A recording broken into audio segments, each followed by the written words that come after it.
Your birthday is tomorrow and you just don't care. While everyone around you is planning their birthday month like it's our royal coronation, you're treating the anniversary of your existence like Tuesday. Your friends think you reword. Your family thinks you're being difficult. But what if you're not being weird? You're being smart. Or what if your brain is protecting you from something? Let's find out. Today, we're diving into the fascinating psychology behind people who treat their birthday like just another spin around the sun. And trust me, this goes way deeper than you think. We're talking childhood attachment styles, cultural programming, and a sprinkle of existential dread fun. Here's the thing about birthdays. They're one of the few days where you read main character, whether you like it or not. And some people, they hate that. Psychologists call this the spotlight effect anxiety. These individuals experience genuine discomfort when attention is focused on them. But here's where it gets interesting.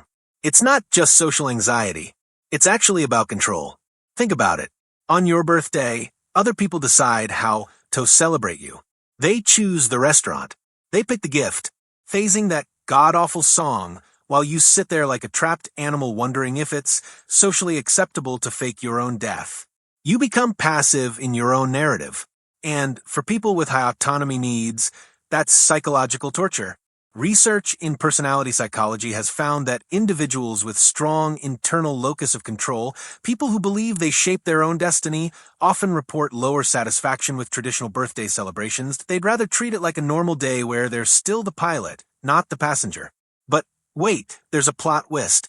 Some of these people aren't avoiding the spotlight because they didn't want attention. They're avoiding it because they want it too much. Yeah, you heard that right. Let me paint a picture. You're 8 years old. It's your birthday. You've imagined this magical day for weeks. Balloons, friends, that Lego set you've been obsessing over. And then your mom forgets to pick up the cake. 2 friends cancel. Your brother gets more excited about the pizza than your existence. Welcome to the birthday expectation gap. Psychologist Dr. Susan Whitburn explains that our brains are prediction machines. We're constantly forecasting outcomes, and when reality doesn't match our mental simulation, we experience what's called prediction error. The bigger the gap between expectation and reality, the worse we feel. Now, here's the psychological defense mechanism.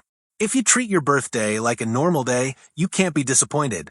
It's the ultimate emotional insurance policy. You're not setting yourself up for failure if you never set up the game in the first place. These people learned early, maybe from a forgotten birthday, maybe from a celebration that went horribly wrong, that having no expectations means having no disappointments. They're not being humble, they're being strategic. Okay, time to get a little dark. Buckle up. Birthdays are literally mortality counters.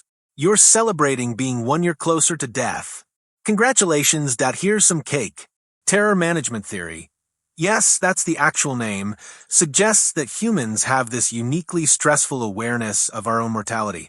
And birthdays, they're annual reminders that the clock is ticking. Some people cope with this by celebrating harder. I'm alive, baby. Let's party. But others, they cope through avoidance. Studies on mortality salience, being reminded of death, have found that it causes some personality types to minimize milestone celebrations. It's not conscious that they're not sitting there thinking, this birthday brings me closer to the void. But subconsciously, their brain is quietly freaking out, and treating the day normally is a soothing mechanism. The birthday paradox, celebrating your life by pretending it's not a special day. But here's something wild that nobody talks about. Some of these people are actually the most birthday-obsessed people. Confused? Good. Stay with me.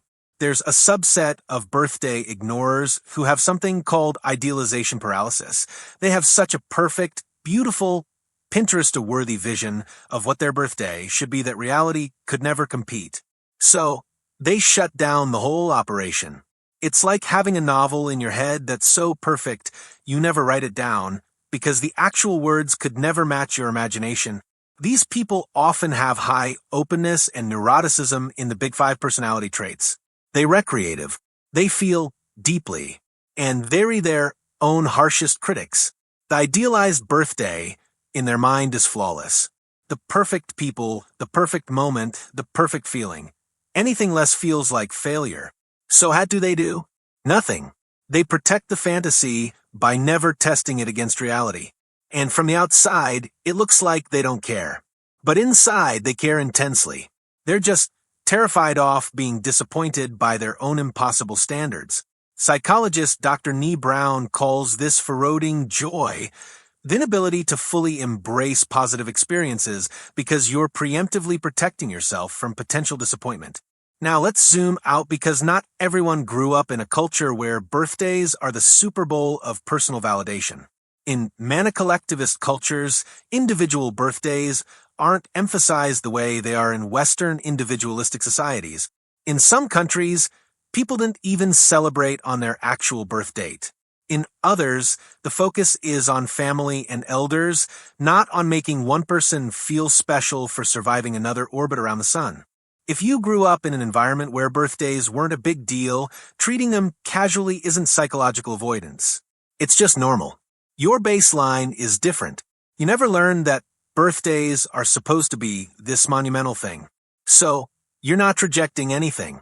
You're just being you. Context matters always. So, pause for a second. Out of everything we've covered, control, expectation protection, mortality anxiety, impossible standards, cultural programming, authentic self-worth, which one resonated most with you? Drop it in the comments. I'm genuinely curious. Here's a twist that'll make you rethink everything. Some people treat their birthday like a normal day because of theory, actually the most psychologically healthy people in the room. Bear with me. Authentic self-esteem, the real, genuine kind, comes from internal validation, not external celebration. People with secure attachment styles and high self-worth need a designated day to feel valued. They feel it all the time that they're not performing indifference, that they're genuinely content. The birthday is nice, sure, but it doesn't define their worth. They already know their value.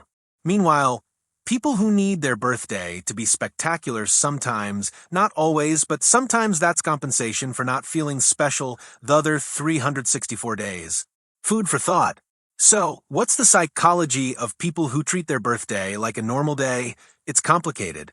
It's control, it's protection, it's cultural programming, it's existential anxiety, it's impossibly high standards, it's authentic self-worth. Or maybe, just maybe, they really did forget their birthday is tomorrow, and they're not that deep.